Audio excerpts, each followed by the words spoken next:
Hello everybody and welcome to the Wise Man's Grandchild episode, I was going to say 1, not episode 1, we're on episode 5. 5 anime review. This episode was like, I feel like I owe this show an apology, because I was really harsh in the first, to be fair, I didn't enjoy the first episode, I'm going to be perfectly clear. But since then, I've actually been enjoying myself a lot more. Like, I thought this was going to be the most safe show ever, but it's still fairly safe, but I'm enjoying it. Like, usually, I was expecting something smartphone bad, and I don't know if it's the fact that it's not smartphone bad. I enjoy the character interactions. You know, I like that he's really OP and he's being able to think. It feels more like One Punch Man and less like smartphone, and that is good. So the episode begins in a very strange way. The redhead girl, who's called Maria, if I remember right, she gets the bidet. She gets her bum washed. I mean, you don't see her bum, but you see the water, and it's implied.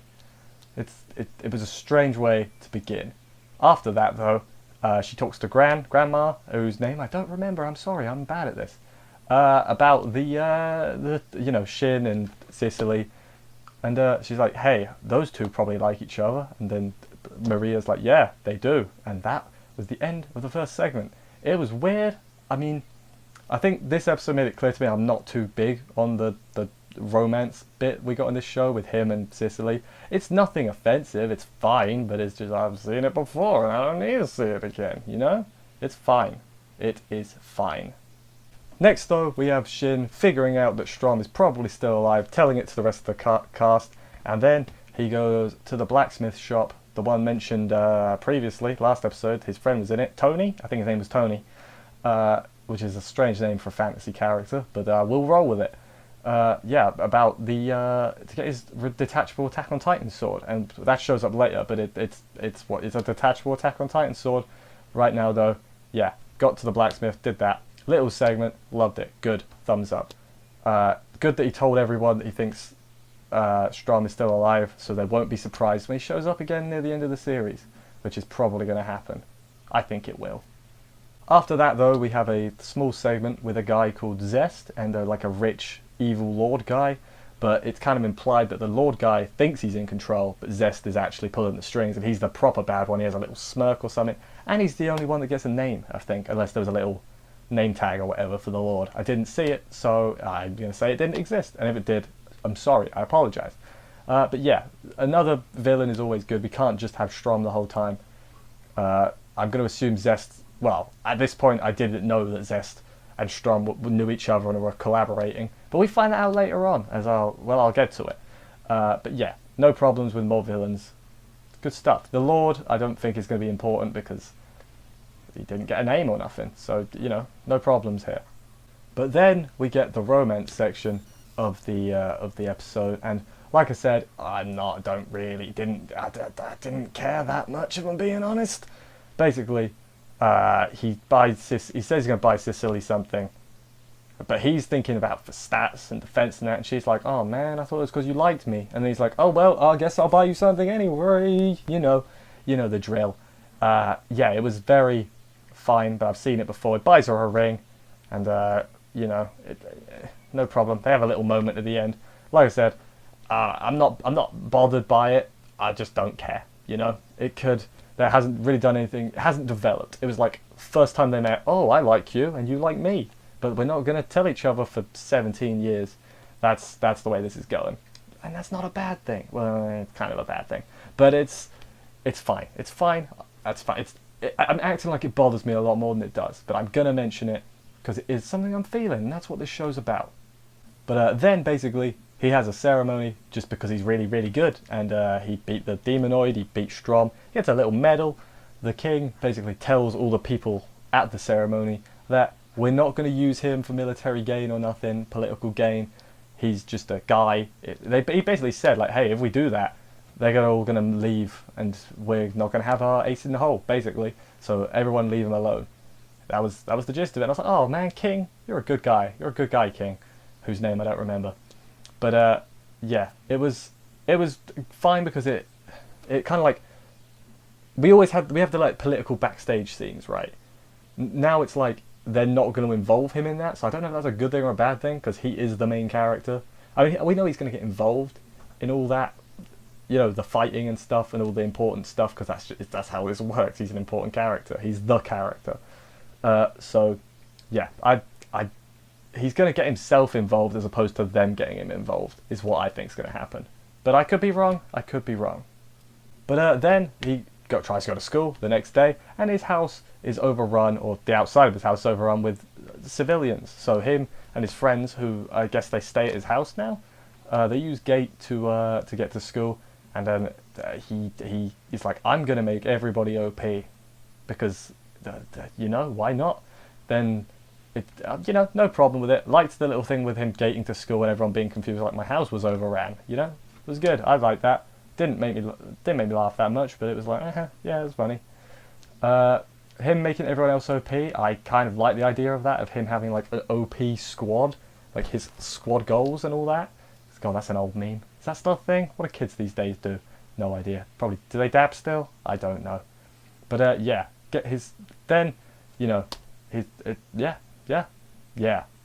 But then he shows off his shields and shows how to do magic properly, explains how magic power works, and it was I mean, we get a bit of more explanation later on, but he's like, it kind of went over my head, I'm going to be honest. I don't even remember exactly what he said. Something about visualizing was there, and he explained there was a magic hour inside. He demonstrated his own magic power, his aura or whatever, and it made people fall to their knees because it was so powerful. He's like, you got to learn to control this, otherwise, you know, you won't be very good. So like, I like the idea behind it. I like the idea of he's actually teaching them how to be OP, as opposed to just being the OP classmate. And then, you know, it was solid. I like the idea of everybody being really powerful. It like, because he's really the best parts of this show are when he does really good magic, just effortlessly. So if everybody's doing that, that's either going to be a good thing or it's going to be a bad thing, so it makes him feel less special. I don't think we're going to get that far in the anime. I haven't read the manga. It's a manga, right? I think it's a manga. So I don't know if they get that. I don't think it's been going on that long. So I don't know how far it is to completion or what. But yeah, it's a worrying proposition, but I am personally I'm for it. And then we have a very short segment with Strom recovering. He's got like a maid. I didn't write her name down, but then basically he says he's working with the guy whose name I've forgotten. Let me consult my notes. His name was Zest. Yeah, he's working with Zest. They're like talking. Well, they know each other. He's working with him. I was gonna say he doesn't outright say he's working with him, but I think he does. So yeah, that's a thing. That's a thing. So we've got like an evil organization as opposed to just one guy. That's what we learned. Liza, no complaints. Fine. But then we get back to Shin's house with all his classmates. They gate back there because the same thing happened again. Now the school's overran with fanboys and girls. Crazy. But yeah, then Merlin's there. He basically kind of explains how Shin does things. Like he visualizes the process instead of the outcome. I'm like, that kind of makes sense actually. That's why it's more powerful. That's a reasonable explanation as far as I'm concerned. It's not like they're not going with the magic power flows through his fingers tips to his toes to his bum to everything else. No, it's like he just visualizes things better basically. And I don't know if this is true. He's like thinking, why does things fire? Like, is that something to do with because of his past life? Remember, this is an isekai, remember? So, like, is he remembering things he learned at past school, like why fire burns and that? And is that helping him do the magic better? That's what I don't know if that was even implied, but that's my like inference. I was like, I think this is what they're implying, but I could be wrong. Also, then Merlin proves that hey, I can do the gate too, just so to I guess kind of encourage the kids that hey, you can do Shin's magic too. He's not actually that OP. Well, he is OP, but you can be OP as well, which is fine. You know, I like the thing. We also get a little bit afterwards with Gramps and Grandma, basically explaining that Gramps learnt the gate basically so Shin wouldn't be abnormal, and so that it would like not ostracize him, because if Merlin can do it as well, then not anyone can do it, but like it's not that weird if he can do it because he's really powerful in that. It wouldn't make Shin seem ridiculously overpowered in comparison, even though he still is. I think that's what they were going for. Makes sense. But then, we're towards this is the final segment now, if you don't count the post-credits. First we get a little bit with, I think her name was Lynn, unbridled magic girl. She exploded her glasses. They were definitely cracked. Took me a while to notice someone who wears glasses, I can tell you that would not be easy to look through. So that was a fun little segment. But then after that, we get the proper bit. He gets his detachable sword, it's an Attack on Titan sword. He bought all the girls' accessories, which makes me feel bad for poor Sicily, because now she's not special. But I guess he went with her, so she's more special than the others, but that's not how that works. He bought things for everyone. Where's he getting his money? I thought he, didn't have a lot of money. Wasn't that a plot point? I'm not going to complain, but I guess maybe if he said, hey, I'm going to get things to protect everyone, he would have been given more money. That's my workaround. I've solved the plot hole. What happens next? Aang tells him, hey, war is coming, and Shin says, I'll fight if you guys are in danger. I've got your back, which I like that more than him just being like, well, I'll fight, why not? I like him being like, I will protect my friends. It's not the most unique creative thing, but I still like it, so I've got no complaints, no problems with that. I keep saying no complaints a lot. I hated this show at first. What's happened? What's happened to me? They released a thing, Crunchyroll, this is slightly off topic, but it's related to the show. It was like, this was #1 of the survey in shows people watching. More than Attack on Titan and One Punch Man. This? I mean, fair play to it. People love their isekais, I guess. I guess that's where we're at. But then, the post-credit scene. This happened very quick. The war apparently is starting. They've been invaded. They're meeting with their armies. So yeah. I thought it would take a couple episodes for the war to start, but I guess it's going to happen next week. Don't know how quickly Shin's going to get involved. Maybe that's why they've started it early, is the war's going to start. And then maybe Sicily will get drafted in or something, and then Shin will be like, well, I've got to get involved now. My waifu. That's maybe what I think's happening. Yeah, I just don't. I don't know how, Strum and that relate to the war. Maybe if they're pulling the strings behind the scenes. That might be what's going on. Yeah. This was a solid episode, I thought.